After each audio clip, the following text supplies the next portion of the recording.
नलिननेत्राय वेणुवाद्य विनोदिने राधाधरसुधापानशालिने वनमालिने महाभावस्वरूपास्त्वं कृष्णप्रियवरीयसि प्रेमभक्ति प्रदे देवी श्रीराधिका त्वं नमोस्तुते। बोलो श्री ब्रजभूमि वृंदावन धाम की जय। तो स्वागत है आप सबका इस ब्रज महिमा माधुरी की प्रवचन श्रृंखला में। और आज हमारा चौथा दिन है और आज हम परिक्रमा करेंगे कुमुद वन से लेकर बहुला वन तक।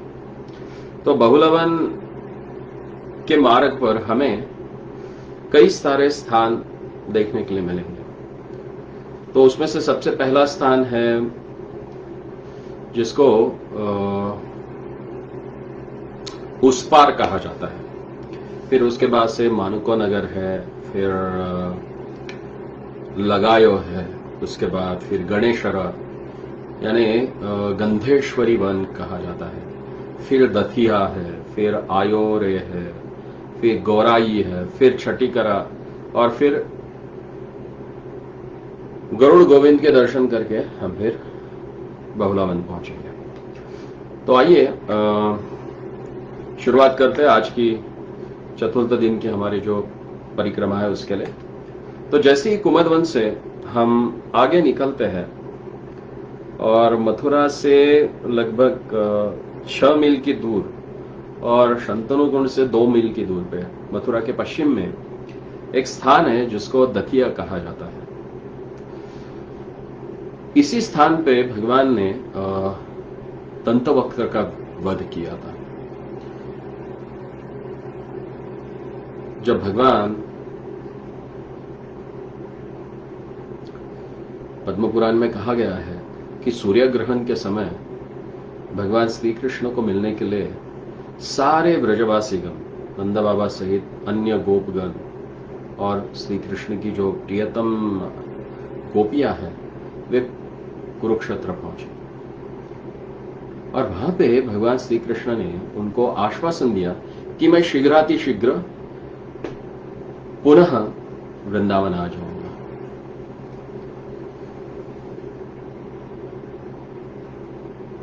गोप गोपियां नंद बाबा के साथ बड़े आनंद से ब्रज में लौट आए, लेकिन वे उस समय गोकुल महावन वापस नहीं गए, बल्कि वे दतिहा के पास यमुना के उस पार ही भगवान की प्रतीक्षा करने लगे। यानी यमुना के वे उस पार नहीं गए, पूर्व की ओर नहीं गए, बल्कि पश्चिम में ही रहे और इसलिए इस स्थान को भी उस पार ही कहते हैं, क्योंकि यहीं पे उन्होंने भगवान श्री कृष्ण की प्रतीक्षा की थी।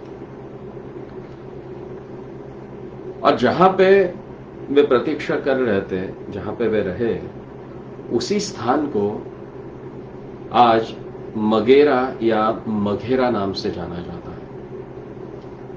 और जो उसके पास वाला दूसरा गांव जो है उसको उस पार कहते हैं।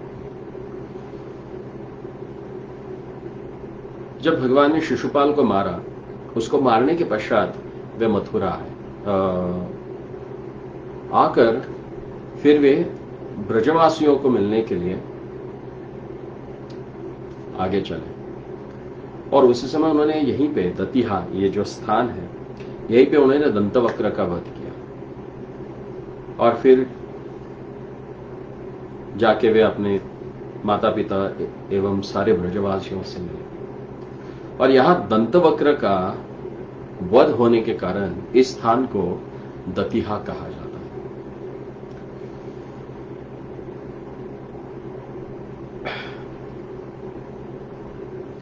हम जानते हैं कि मध्यकालीन युग में भारतवर्ष पे कई आक्रांताओं ने आक्रमण किए और खास करके यवन, जब वे भारत पे आक्रमण किए तो काफी हद तक उन्होंने कई गांवों के, शहरों के, नगरों के नाम बदल दिए। ऐसे ही जो आगे हम जाने वाले हैं, जिस गांव में जो वर्तमान में अलीपुर नाम से जाना जाता है, वास्तविकता में उसका नाम है अयोरे। क्यों इसका नाम अयोरे पड़ा? तो जब ब्रजवासियों ने देखा कि भगवान श्री कृष्ण उनको मिलने के लिए आए हैं, तो सारे ब्रजवासी प्रसन्नता से बोलने लगे, आयो रे आयो रे आयो रे। तो यही वो स्थान है जहां से उन्होंने अति उल्लास के साथ, प्रसन्नता के साथ भगवान के आने की खबर सबको दे दी कि आयो रे आयो रे आयो। फिर इसके आगे का जो गांव है उसको गोराई या गौरवाई कहा जाता है। क्यों कहा जाता है गौरवाई इसको? क्योंकि जब बाबा नंद बाबा कुरुक्षेत्र से वापस आए तो आते समय इसी गांव में, इस गांव के जो प्रधान थे उन्होंने बड़े आदर के साथ, या इस गांव के जो जमींदार थे उन्होंने बड़े आदर और गौरव के साथ नंद बाबा का गौरव किया, उनको सम्मान किया, उनको यहीं पे ऊंचे ऊंचे प्रकार के उपहार भी प्रदान किए। और इसी स्थान में होने के कारण इस स्थान का नाम गोराई हो गया। वैसे देखा जाए तो ये स्थान गोकुल से ईशान कोने में 3 मील दूर पे स्थित है और वर्तमान में इसको गुरु के नाम से जाना जाता है। मथुरा मंडल परिक्रमा में एक मथुरा मंडल महात्म्य नाम का ग्रंथ है, उसमें कई सारे इन लीला स्थलियों के पुराने नाम दिए और वहां पे दिशा और अंतर बताने के कारण आज वर्तमान काल में उन गांवों के जो बदले हुए नाम है उससे हमें वो स्थान मालूम पड़ता है। अन्यथा बहुत कठिन है, क्योंकि इन यवन आक्रामकताओं के कारण देश के कई सारे ग्रामों और नगरों के नाम बदल चुके हैं। लेकिन जो शाश्वत है वो शाश्वत है। इसलिए भगवान के जो शुद्ध भक्त है वे जब उन स्थानों पे पहुंचते हैं तो भगवान की दिव्य लीलाएं उनके हृदय में स्फुरित होती है और उन लीलाओं के कारण उस समय में उस गांव का नाम क्या था वो हमें प्राप्त हो जाता है। इसलिए कहा जाता है कि भगवत धाम की अगर हमें परिक्रमा करनी है तो किसी प्रणयी भक्त के साथ ही जाना चाहिए। नहीं तो जैसे हम अलीपुर जाएंगे और फिर सोचेंगे अरे ये कौन सा गांव है, यहां पे क्या भगवान की लीला? वृंदावन में ये स्थान है और इसका नाम अलीपुर है। लेकिन जब वहां पे किसी शुद्ध भक्त के साथ जाते हैं और वे लीला स्मरण से हमें बताते हैं कि ये कौन सी लीला यहां पे हुई थी, तो उस लीला के अनुरूप उस गांव का नाम क्या था वो हमें मालूम होता है। तो आइए फिर थोड़ा सा आगे चलते हैं। जैसे ही हम आगे जाएंगे तो मथुरा से 4 मील और वृंदावन से लगभग 2 मील स्थान पे एक स्थान है जिसको कहा जाता है छट्टी करा। आज इसको छट्टी करा कहा जाता है। ये अपभ्रंश है संस्कृत शब्द का, और वो शब्द क्या है? तो वो है शकटी करा। शकटी करा यानी शकटी के आकार का जो है, यानी षटकाकार। गोकुल महावन में आसुरों का उत्पात देखकर नंदा बाबा ब्रजवासियों के साथ यहां पे आ गए, इसी स्थान। तो उस समय ब्रजवासियों ने अपने लाखों षटकों से, बैलगाड़ियों से अर्धचंद्राकार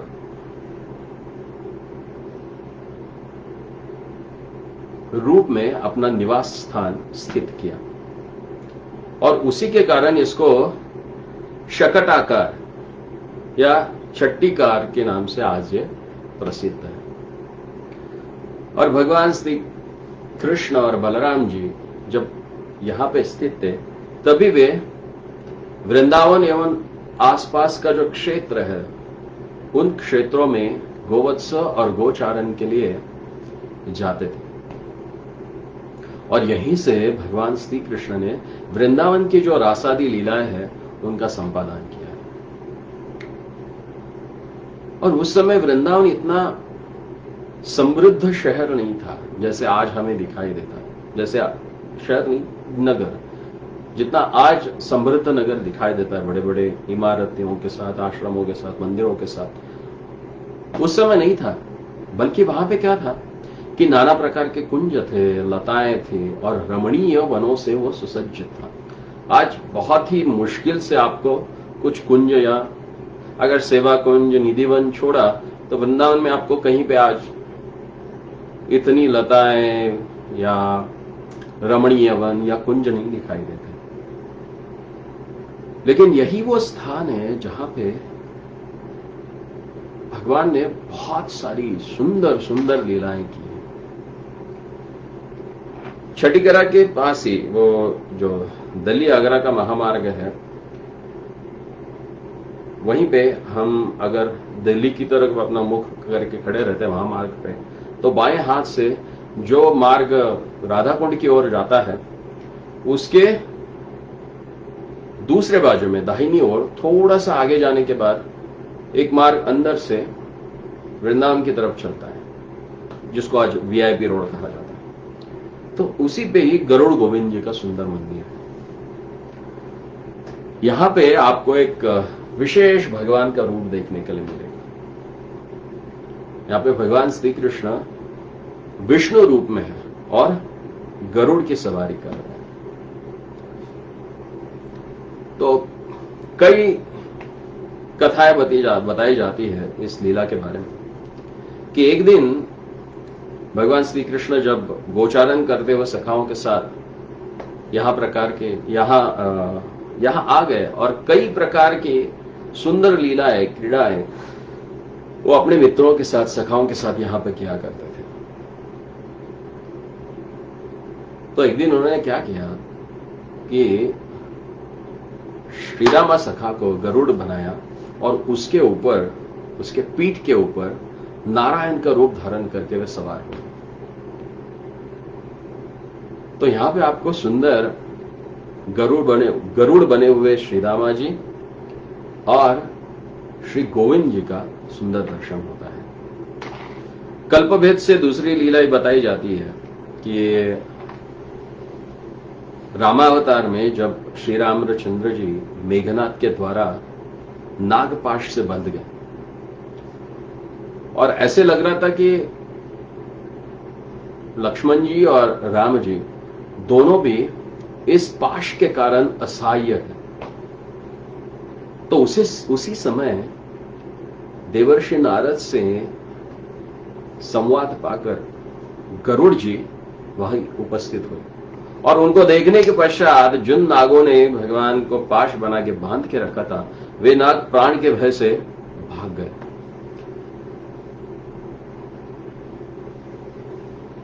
तो गरुड़ जी के मन में भगवान श्री रामचंद्र जी के लीला के प्रति या भगवान के सामर्थ्य के प्रति थोड़ा सा संदेह निर्माण हो गया। वे भगवान की भगवत्ता में ही संदेह करने लगे। ऐसे जब उनके मन में चल रहा था तो पीछे एक काकभूषणी बैठे थे।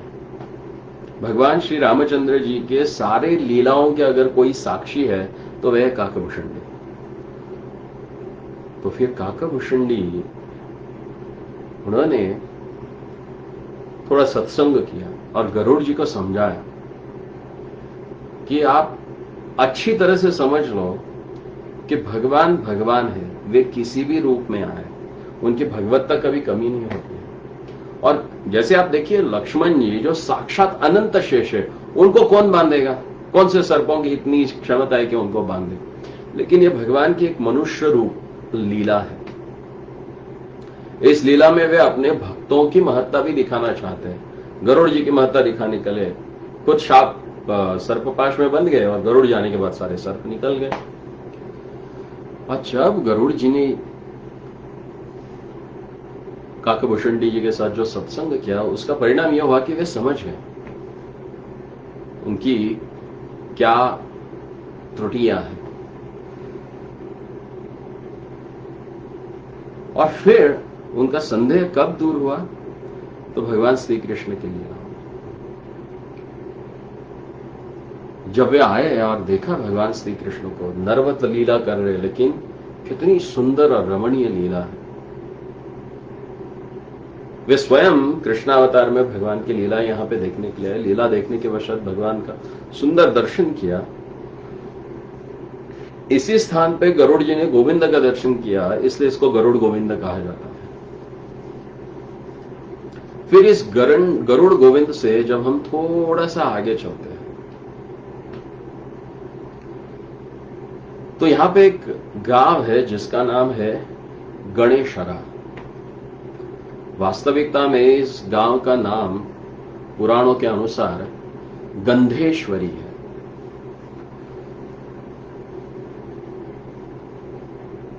और इसी स्थान पे जब भगवान अपने सखाओं के साथ गोचारण लीला करने आते थे तो यहां के मिट्टी को एक अनोखी गंध थी।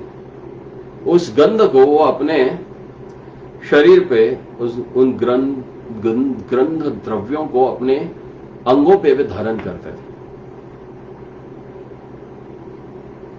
और कहते हैं यहां सहेलियों के साथ छिपी हुई जो श्रीमती राधा रानी है,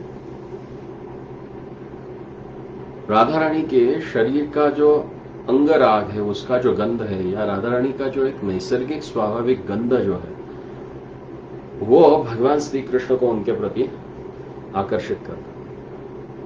और फिर उसके कारण होता क्या था, जैसे वर्णन आता है राधा रस सुधा निधि में, वे कहते हैं यस्या करावे वसनांचल लेखिलनोत्था धन्याति धन्य पवनेन कृतार्थमानी योगीन्द्र दुर्गम गतिर्मधुसूदनोऽपि तस्या नमोस्तुस्तु वृषभानुभुवो दिशेपि। इसका अर्थ है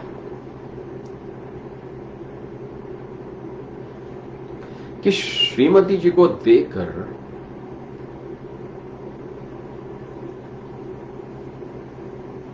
भगवान श्री कृष्ण का जो भाव वहां पे उत्पन्न हुआ है, उस भाव के कारण उनके व्यक्तित्व में जो बदल आया है, उनकी चेष्टाओं में जो बदल आया है, उसका वर्णन करते समय कहते हैं वे वंशीकरान्यपतितस्खलितं शिखण्डम् भ्रष्टश्च पीतवसनं व्रजराजसूनो यस्याकटाक्षशरघात विमूर्छितस्य ताम्राधिकां परिचरामि कदा रसेन। वे कहते हैं यहां पे थी कि श्रीमती जी को देखकर उनके हाथों से बंशी गिर गई, मोर मुकुट भी श्री राधिका के चरणों में गिर गया, यहां तक कि वे स्वयं मूर्छित हो गए। और इसीलिए यह स्थान गंधेश्वरी कहलाता है, क्योंकि श्रीमती राधा रानी का दूसरा नाम है गांधर्विका, और उन्हीं के नाम के अनुसार यहां गांधर्वी कुंड है। आज भी श्री राधा कृष्ण के विलास की ध्वजा फहरा रहा है, और गंधेश्वरी का अपभ्रंश ही वर्तमान समय में गणेशरा नाम से प्रसिद्ध है। तो आइए इस लीला स्थली को प्रणाम करके आगे हम चलते हैं। जब हम आगे जाते हैं तो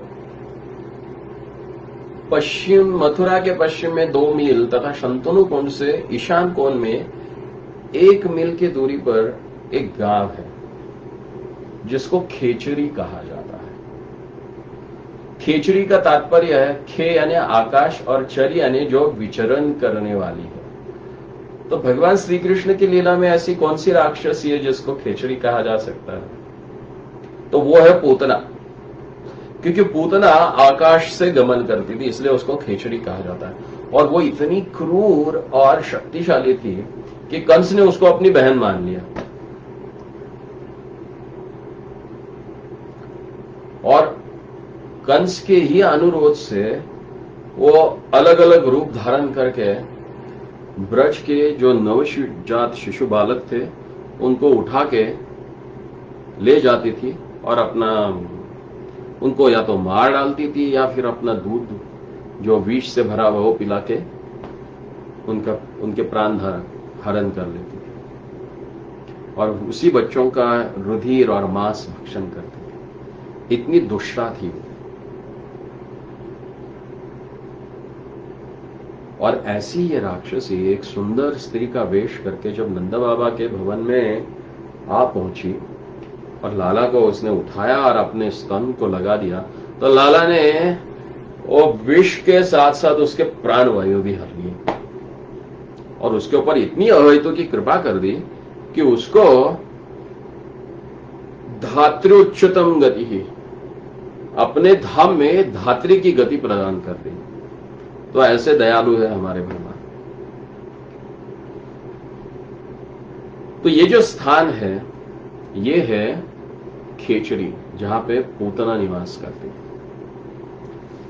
आइए फिर यहां से एक मैल आगे और चले जाते हैं और जाने के पश्चात हम पहुंचेंगे शंतनु कुंड।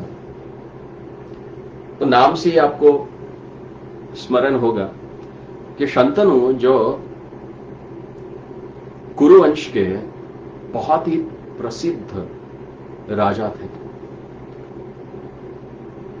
और उनका आचरण जो था वो ऋषि तुल्य था।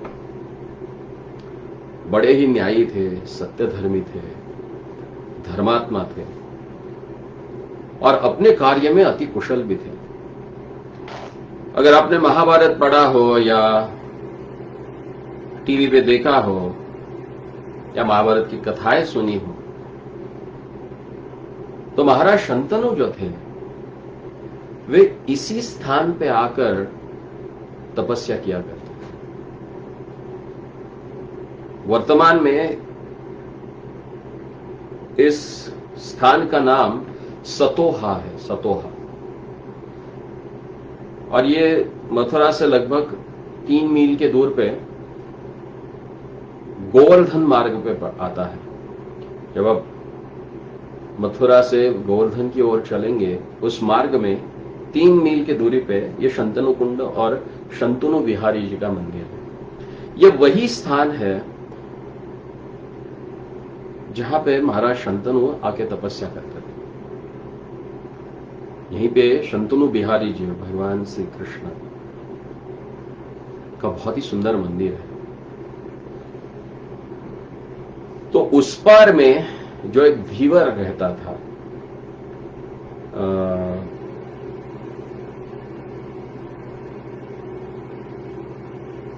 जिनकी एक कन्या थी सत्यवती, वो बहुत ही रूप लावण्यवती थी और उसको देखने के पश्चात शंतनु महाराज के मन में इच्छा हो गई कि इसे पत्नी रूप में हमें पाना चाहिए। तो जाके उन्होंने धीवर राज जो थे उसके साथ बात की। तो जो धीवर दाशराज जो था उसके द्वारा ये पोष्य कन्या थी, ये उसकी कन्या नहीं थी बल्कि उसे ये मत्स्य के एक मछली के गर्भ में से उसके प्राप्त हुई थी। तो उसके शरीर में मत्स्य की गंध थी पहले, लेकिन जब व्यासदेव जी का जन्म हुआ उसके पश्चात तो उसका गंध चला गया और वो सत्यवती नाम से जानी गई। तो वो आपको याद होगा कि उस दाशराज ने कहा कि ठीक है, आप मेरे पुत्री को पत्नी बना सकते हो, लेकिन मेरी एक शर्त है, उसको आपको स्वीकारना पड़ेगा कि मेरी पुत्री से जो संतान जन्म लेगी वही आपके राज्य का राजा बनेगी। तो शंतनु जी सोचने लगे कि ये कैसे संभव है, क्योंकि मेरा ज्येष्ठ पुत्र है, उनकी पहली पत्नी गंगा जी से उत्पन्न जो देवव्रत है वो उनका बहुत ही सक्षम पात्र और अजेय योद्धा उनका पुत्र है। तो उसके होते हुए ये दूसरे पत्नी के बच्चे कैसे राजा बन सकते हैं। तो वे वहां से लौट आए जब हस्तिनापुर लौट आए तो बहुत उदास से रहते थे। हालांकि अपना दैनंदिन कार्य कर रहे थे, लेकिन देवव्रत के दृष्टि में ये बात आई कि कुछ तो हुआ है जिसके कारण मेरे पिताजी बहुत दुखी है, कुछ तो व्यथा है जो उनके हृदय में उनको वेदना दे रही है। तो उन्होंने सारथी से पूछा, तो सारथी ने सारा प्रसंग बताया कि दाशरथ ने जो बोला था। फिर भीष्मदेव स्वयं आए, उन्होंने दाशरथ को अच्छी तरह से समझाया और वचन लिया कि मैं आजीवन ब्रह्मचारी रहूंगा, और आपके जो पुत्र है मत्स्य गंधा के गर्भ से जो पुत्र जन्म लेंगे वही हस्तिनापुर के राजा बनेंगे। और तत्पश्चात फिर महाराज शंतनु की मत्स्यगंधा के साथ विवाह वगैरह हुआ। तो शंतनु कुंड यहीं पे महाराज शंतनु जी आके रहते थे। जैसे हस्तिनापुर में उनका निवास था, वैसे भी एक निवास स्थान उन्होंने यहां पे शंतनु कुंड पे बनाया था। और कहा जाता है कि आज यहां पे जिनको संतान की कामना है, जिन्हें संतान प्राप्ति होने के लिए कठिनताएं जा रही है, ऐसे लोग यहां पे आते हैं और शंतनु विहार जी जो है उनकी पूजा करते हैं। और खास करके वो माता है जिनको पुत्र की इच्छा है, संतान की इच्छा है, वे इस शंतनु कुंड में आके स्नान करके फिर शंतनु विहार जी का दर्शन लेती है। और शंतनु कुंड के बीच के टीले में जो शंतनु कुंड के बीच के टीले में जो शंतनु विहारी का मंदिर है, उसके पीछे वे गोबर की सतिया बनाकर पूजा कर लेती है। तो आइए दर्शन करते हैं शंतनु विहारी जी का और प्रार्थना करते हैं उनसे कि हे भगवान, कि आपकी कृपा से ही उत्तम संतान प्राप्ति होती है, तो आप ही हमें आपके उत्तम संतान बनाएंगे। उसके लिए जो आवश्यक गुण है, जो मति आवश्यक है, वो हमें कृपया प्रदान करें, क्योंकि भगवत कृपा के बिना इसे प्राप्त करना हमारे लिए बहुत ही कठिन है। बोलो शंतनु बिहारी भगवान की जय।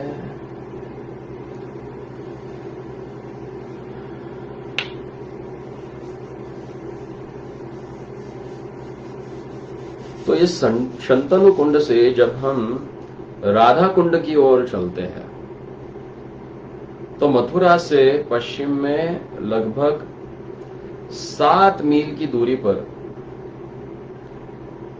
राधा कुंड एवं वृंदावन के मध्य में स्थित एक बहुत ही सुंदर वन है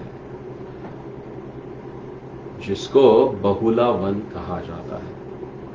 ये स्थान अभी भी बहुत सुंदर और रमणीय है, अभी भी थोड़ा वन के जैसा ही है। ये भगवान की एक सखी थी, गोपी थी, जिनका नाम था बहुला। ये उनका निवास स्थल है। बहुला श्रीहरे पत्नी तत्र तिष्ठति सर्वदा। वर्तमान में इस स्थान का नाम है बाटी और पहले था बहुला वन। तो यहां कहते हैं कि बहुला श्रीहरेर पत्नी तत्र तिष्ठति सर्वदा। ये वो स्थान है जहां पे बहुला नाम की भगवान श्रीहरि की जो पत्नी है, जो सर्वदा यहां पे निवास करती है। यहां 2 कुंड है, एक है संकर्षण कुंड और दूसरा है मानसरोवर।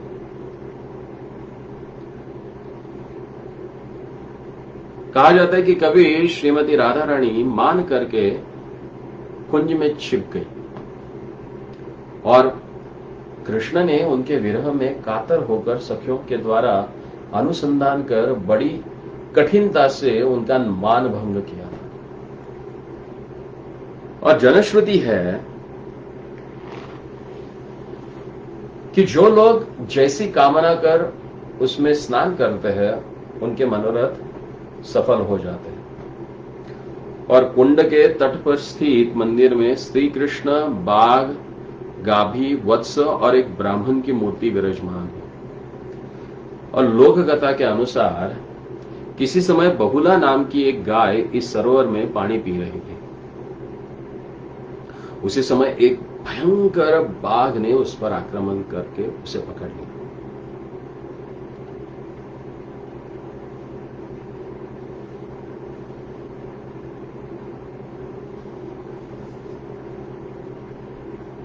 लेकिन वो जो गाय जो थी, वो अपने भूखे बछड़े को दूध पिलाकर लौट आने का उसने उस बाघ को आश्वासन दिया। और उसके जो स्वामी थे, एक ब्राह्मण, क्योंकि एक ब्राह्मण की गाय थी, वो उस ब्राह्मण के पास लौट गए।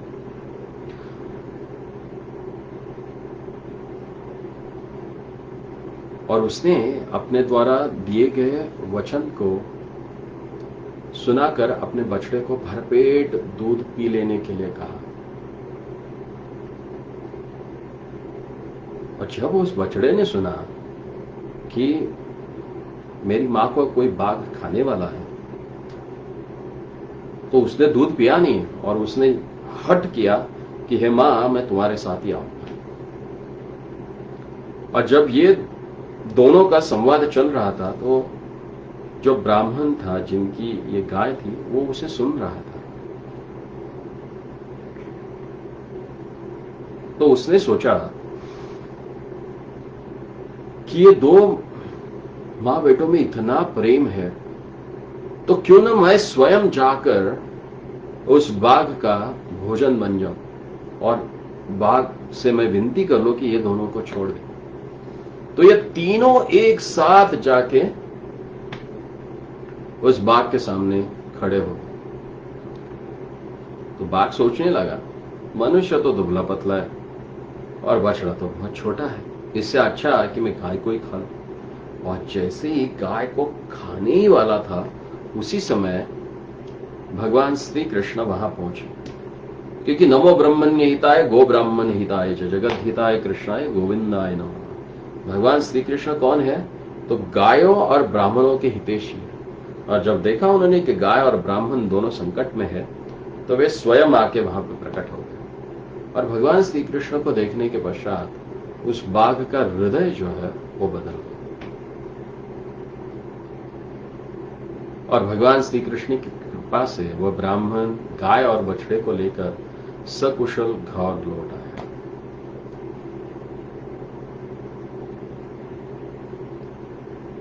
बहुला वन यह बहुत ही बड़ा वन है और उसी के अंतर्गत ही श्री राधा कुंड आता है। और इसीलिए बहुला अष्टमी के दिन श्री राधा कुंड में स्नान की विधि है तथा उस दिन स्नान का विशाल मेला लगता है।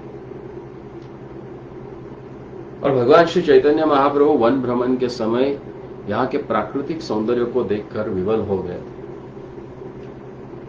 चैतन्य चरितामृत में इसका मनोरम हृदय स्पर्शी वर्णन किया गया है।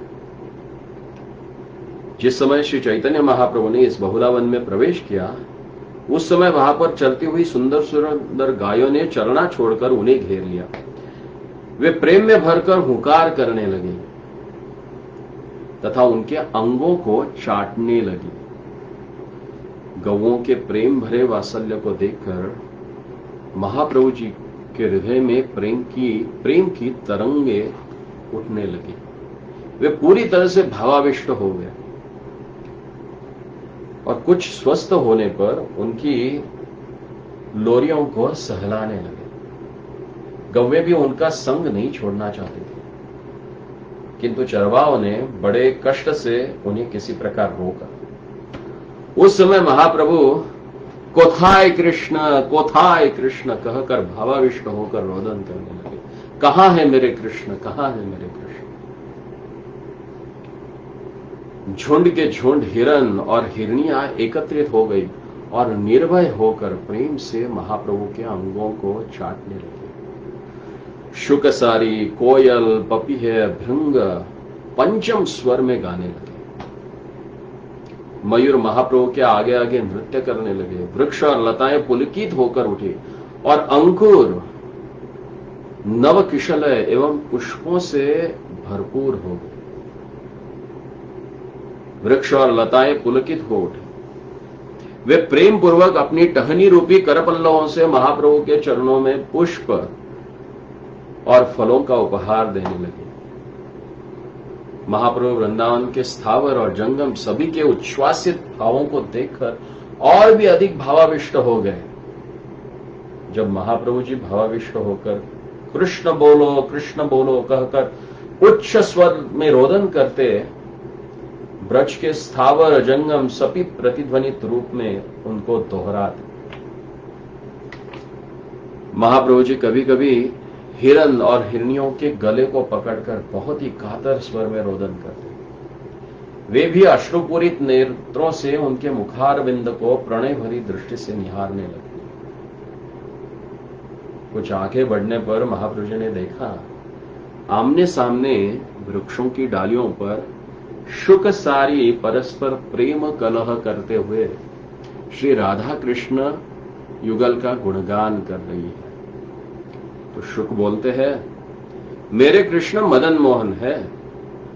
तो सारी कहती है, मेरी राधा उनके वाम भाग में है, जब तक अन्यथा केवल मदन ही है। वे है, मैं मानती हूं कि वो मदन मोहन है। क्यों मदन को मोहित करते हैं? क्योंकि उनके वाम भाग में मेरी राधा रानी खड़ी है, इसलिए। तो शुक कहता है कि मेरे कृष्ण जगत के जीवन है। तो सारी कहती है, मेरी राधा उन जीवन की भी जीवन है। फिर शुक कहता है, मेरे कृष्ण के सर पर मयूर पंख सुशोभित है। तो सारी कहती है, वो अपने सर पे या मोरपंख धारण करते हैं क्योंकि मेरी श्रीमती राधा रानी का नाम उसके ऊपर अंकित है, इसलिए राधा नाम को अपने सर पे उन्होंने धारण किया। फिर शुक कहता है कि मेरे कृष्ण के सिर पर बाईं ओर झुका हुआ मोरपंख है। तो सारी कहती है कि वाम भाग में किशोरी जी खड़ी है, जिनके चरणों में वो झुकना चाहता है। तो शुक कहता है कि मेरे कृष्ण चंद्रमा है। तो सारी कहती है, राधा चांद को पकड़ने की फांद है। शुक ने कहा, वृता कलह की आवश्यकता नहीं है, दोनों मिलकर युगल किशोर का गुणगान करेंगे। सारी ने कहा, मुझे सहर्ष स्वीकार है। गोविंद लीलामृत में ऐसा वर्णन आया। कहते हैं, सौंदर्यम ललनाधिर्दनलम लीलारंभास्तंभिनी तूर्याम कंदुकिताद्रिवर्यमाला सारे पराब्ध गुणा शीलम सर्वजनानुरंजनमहो यस्यास्मतं प्रभु विश्वज्जननि कीर्तिरवातता कृष्णे जगन्मोहनम् श्रीराधिकाया प्रियता स्वरूपता सुशीलता नरतन गान चातुरी गुणालीन संपद कविता च राजते जगन्मोहन चित्तमोहिनी वंशीधारी जगन्नारी चित्तहारी सारिके विहारी गोपजन नारी विरजियान मदन मोहनः। जिनका अनुपम सौंदर्य असंख्य रमणी समूह के धैर्य धन को अपहरण कर लेता है, जिनकी विश्वव्याख्यात कीर्ति लक्ष्मी देवी को भी स्तंभित कर देती है, जिनका वीर्य गिरिवर गोवर्धन को बालकों का खिलौना बना देता है, जिनके गुण अनंत है, जिनका सरल स्वभाव सर्वसाधारणों को मनोरंजन करता है, जिनकी कीर्ति निखिल ब्रह्मांड का कल्याण साधन करती है, वे हम लोगों के प्रभु जगन मोहन समस्त विश्व की रक्षा करें। तो गोविंद लीलामृत में कृष्णदास कविराज गोस्वामी यहां पर लिखते हैं कि शुक भगवान के बारे में ऐसा कहते हैं। वे भगवान के अनुपम सौंदर्य का वर्णन करते हैं। कहते हैं कि असंख्य रमणियों के धैर्य धन को अपहरण करने वाला भगवान श्री कृष्ण का सौंदर्य है। यानी पतिव्रता गोपियां जो है उनका धैर्य भी नष्ट हो जाता है भगवान का सौंदर्य देखने के पश्चात। और उनकी वीरता ऐसी है कि गोवर्धन को कि बालकों के हाथ का एक खिलौना बना देते हैं। जैसे उन्होंने आयु के 7वें वर्ष में या 9वें वर्ष में अपने बाएं हाथ के कर उंगली पे एक खिलौने जैसे उस गोवर्धन को धारण किया। और फिर शुक कहता है कि जिनके गुण अनंत है और जिनका स्वभाव एकदम सरल है, जो हर एक के मन को रंजन करता है, आनंद देता है, और जिनकी कीर्ति, जिसका गुणगान करने से निखिल ब्रह्मांड का कल्याण साधन होता है, ऐसे जगन को मोहित करने वाले जो है वे मेरे भगवान हैं। और ऐसे जगन मोहन सारे विश्व की रक्षा करें। तो सारी ने इसको प्रत्युत्तर दिया। तो सारी कहती है, हे शुक, श्री राधिका प्रेम सौंदर्य, नृत्य, उनकी सुशीलता और संगीत की चातुरी, अखिल गुण संपत्ति, कविता अर्थात पांडित्य, जगन मोहन मोहिनी, जगन मोहन मोहन कृष्ण की मनमोहिनी होकर सुशोभित हो रही है। ठीक है, तुम कहते हो कि वो जगन मोहन है, तो हमारी जो है वह राधिका अपने इन गुणों के कारण इस जगन मोहन को भी मोहित करने वाली है।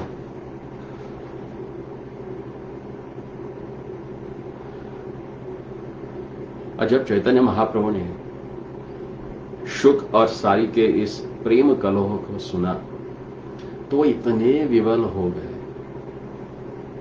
वे स्थिर नहीं रह सके, मूर्छित होकर पृथ्वी पर गिर पड़े। उनके साथियों ने उन्हें किसी प्रकार सचेत किया और तत्पश्चात वे परिक्रमा में, ब्रज की परिक्रमा में अग्रसर हुए। और इसी बाटी गांव से जब हम 1 मील दूरी पर चलते हैं तो वहां पे एक शकना नाम का गांव है। इस गांव में बलभद्र जी का सुंदर मंदिर है और यहां पे दाऊ जी के बहुत सुंदर दर्शन होते हैं। तो यहां से और आगे जब हम चलते हैं तो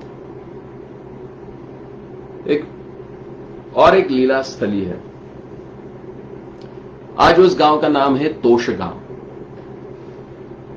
यहां पे भगवान श्री कृष्ण का एक गोप मित्र रहता था जिसका नाम था तोष, और वो नृत्य कला में बहुत ही निपुण था। और उसी ने ही भगवान श्री कृष्ण को भी नृत्य कला में निपुण किया था। और उसके नृत्य को देखकर भगवान श्री कृष्ण बहुत संतुष्ट होते थे।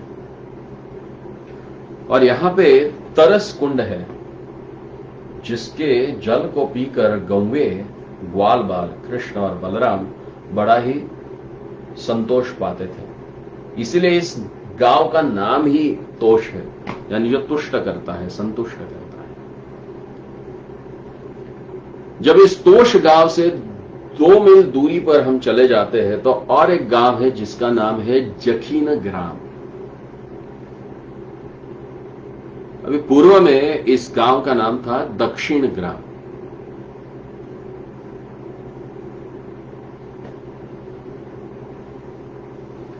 और श्रीमती राधिका जी उनके वाम भाव के लिए बहुत प्रसन्न है, और यही भाव भगवान श्री कृष्ण को सर्वाधिक सुख करे।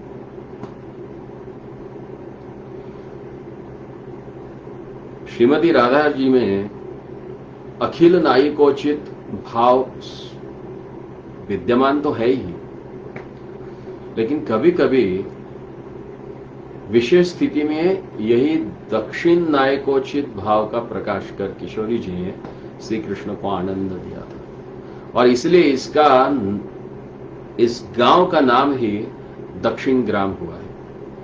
किसी समय दाऊ जी ने कृष्ण विलास में बाधा देने वाले एक यक्षिणी का वध यहीं पे किया था, और इसीलिए इसे जक्षिणी या जखीन ग्राम भी कहा जाता है। यहां पे एक बलभद्र कुंड है, जहां पे बलराम जी और उनकी पत्नी रेवती जी जो है उनका दर्शन होता है। तो यहां से जब हम थोड़ा आगे चले जाते हैं तो आता है विहार वन। यह श्री राधा कृष्ण की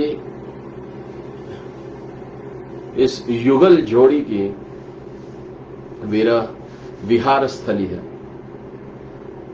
और विशेष रूप से श्रीमती जी यहां पे भगवान के नृत्य कला की परीक्षा लेती है। इसलिए ब्रज में कहा जाता है, प्रिय को नचवन सिखवत राधा प्यारी, मान गुमान लकुट लिए ठाड़ी, मंथर गति जब ही डरपत, नाचत कुंज बिहारी।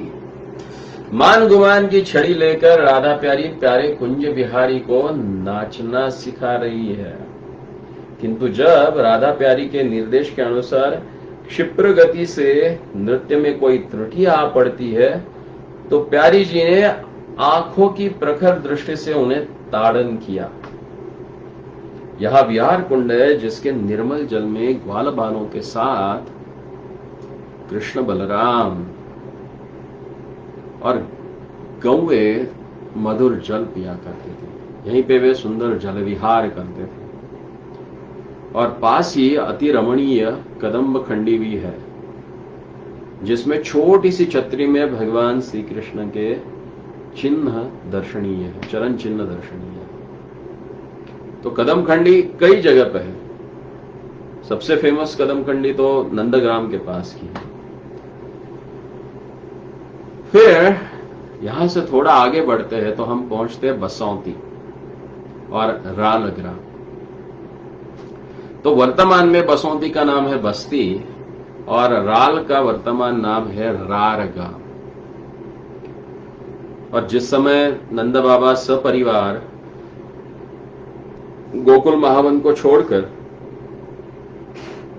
छठीकरा निवास जब उन्होंने किया तो उस समय उनके मित्र वृषभानु महाराज ने यहां बसौती ग्राम में आके निवास किया था। रावल से वे यहां बसौती में आ गए और गोकुल महावन से नंद बाबा और गोपगन छठीकरा आ गए। और क्योंकि उन्होंने वहां पे वास किया बसती, तो उसी कारण उसका नाम बसौती हो गया। और राल जो है वो श्रीमती राधिका जी के बाल्य लीलाओं का स्थान है, तथा बसौती उनकी आंशिक पौगंड लीला का स्थान है। फिर बरसाना, जावट और राधा कुंड उनकी किशोर लीला की स्थलियां हैं, किंतु श्री राधा कुंड उनकी परिपूर्ण लीला विलास की परमोच्चतम लीला का स्थान है। और यहां बलभद्र कुंड, बलभद्र मंदिर तथा पासी में कदम्ब खंडी भी है। तो आप देखिए, जैसे हमने कुमुदवन से शुरू किया, कुमुदवन से लेकर राधा कुंड तक कम से कम 6 बलराम जी के मंदिर होंगे। तो मथुरा के पश्चिम भाग में हम देखते हैं कि बलदाव जी का कितना प्राबल्य है, गुरु तत्व कितना प्रखर है, क्योंकि सबसे बड़ा गुरु तत्व आगे हमें मिलने वाला है और वे है गिरिराज जी। तो आइए बलभद्र जी के चरणों में प्रणाम करते हुए हम आगे निकल जाए। तो आगे एक गांव है अडिंग। ये मथुरा से 9 मील की दूरी पर मुख्य राजमार्ग में तथा गोवर्धन से 4 मील के पूर्व में है। सखाओं के साथ श्री कृष्ण यहां सखियों से अड़कर दान लिया करते थे, इसलिए बोलते हैं अडिंग। यहां पे एक कुंड है जिसका नाम है किल्लोल, और इसी कुंड में श्री कृष्ण और बलराम जी जल कल्लोल, जल विहार किया करते थे, इसलिए इसको बोलते हैं किल्लोल। फिर अडिंग से 2 मील दूर अग्निकोण में एक माधुरी खोर है। यह राधा जी की प्रिय सखी माधुरी जी का स्थान है। वाणीकार माधुरी दास जी की यहां भजन स्थली है। यह स्थान बड़ा ही रमणीय है। फिर इसके आगे जब हम जाते हैं बहुलावन से 2 मील दूर पर नैऋत्य कोण में एक ग्राम आता है, उसका नाम है मयूर ग्राम। यहां श्री कृष्ण अपनी प्रिय गोपियों के साथ मयूरों को देखकर मयूर के जैसा ही नृत्य कर रहे थे और मयूरों ने प्रसन्न होकर श्री कृष्ण को अपना एक सुंदर बहुरंगी पंख न्यौछावर स्वरूप में दे दिया, जिसे श्री कृष्ण ने अपने मस्तक पर धारण कर लिया। और यहां का जो मयूर कुंड है वो बहुत ही दर्शनीय है। तो इस मयूर गांव के पास ही और एक गांव है, उसका नाम है छकना। जब भगवान गोचारण के समय यहां आते थे तो यहां की गोपियां लाला को और दाऊ जी को जी भर के और पेट भर के छाछ पिलाती थी। तो आज हम छकना में ही अच्छा सा छाछ पी लेते हैं और फिर कल चलते हैं इस ब्रह्मांड का सबसे पावन और भगवान श्री कृष्ण का हृदय जहां पे अटका पड़ा है, ऐसे स्थान पे। और वो धाम क्या है, वो स्थान क्या है? पद्म पुराण में वर्णन किया है, यदा राधा प्रिय विष्णु तस्याम कुंड प्रियम तथा सर्वगोपीषु सेवैका विष्णोरत्यंत वल्लभा। जिस प्रकार समस्त गोपियों में श्रीमती राधा रानी जी श्री कृष्ण को सर्वाधिक प्रिय है, उनकी सर्वाधिक प्राण वल्लभा है, उसी प्रकार राधा जी का प्रिय कुंड भी उन्हें अत्यंत प्रिय है। तो कल हम चर्चा करेंगे और श्री श्री राधा कुंड की जो महिमा है उस महिमा अमृत का पान करेंगे। बोलो श्रीमती राधा रानी की जय, श्री कृष्णचंद्र भगवान की जय, श्री श्री राधा कुंड की जय, श्री श्री श्याम कुंड की जय। बहुत बहुत धन्यवाद।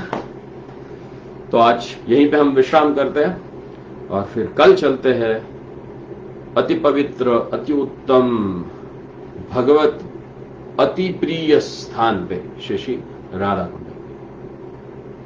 जय श्री कृष्णचंद्र भगवान की जय, श्रीमती राधा रानी की